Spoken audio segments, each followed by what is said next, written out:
You know, I recognize that folks in the press love to see Republican on Republican violence. And so you want me to say something bad about Donald Trump or bad about John McCain or bad about anyone else. I'm not going to do it.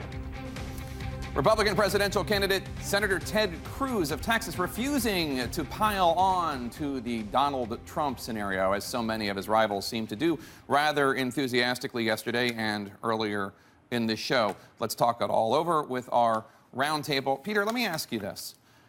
I could have predicted, I feel, that Trump was going to say something controversial and the entire Republican establishment was going to jump on him. I didn't know what it was going to be, but boy, does the RNC want him away. Yeah. Well, because every minute we're talking about Donald Trump and some outrageous thing he said, A, it cheapens the process. It makes it look like a reality show rather than a serious, sober contest for the presidency of the United States.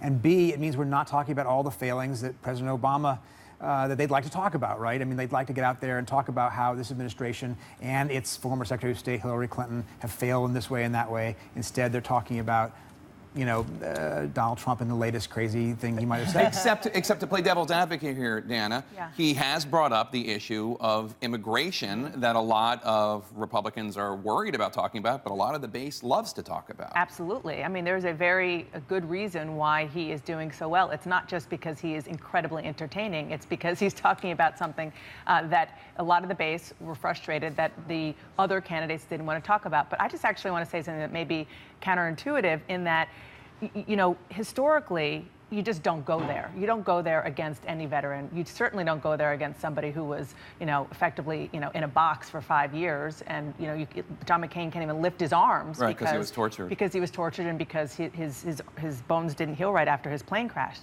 Having said that, I think that there is a big part of the electorate, bigger than we think, perhaps, that isn't that offended by these comments because they are equally frustrated with the John McCains of the world on the issue of immigration. So I think, you know, a few years ago, it would have been lights out Donald Trump, and I'm not so sure that's the case anymore. Well, let me ask you about that. Congressman Hurd, I want to ask you, as the Republican at the table, I've heard from a lot of Democrats who only 11 years ago, in 2004, when John Kerry was the nominee of the Democratic Party, recall, let's see if we can show those pictures, the Republican National Convention, there's somebody with a Band-Aid that is mocking John Kerry's 3 Purple Hearts, and then one of the standard bearers of the Republican Party came on CNN and said this.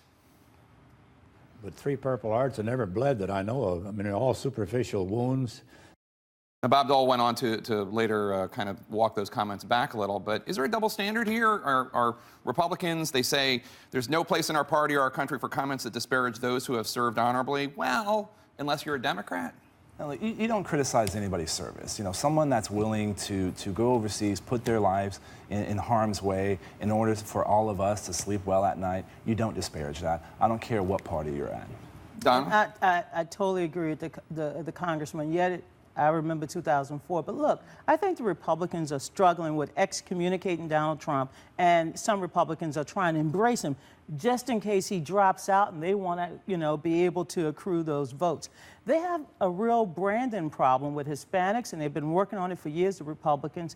And now here comes this big celebrity. He's a celebrity now. Sure. But he's a celebrity with a huge following because he's standing up to the establishment, but he's also blocking, I think, some of the sunshine that some of the other Republicans, like Mr. Kasich, Mr. Rubio, and others, they would like to have this moment in the sun so that they can qualify for the first debate.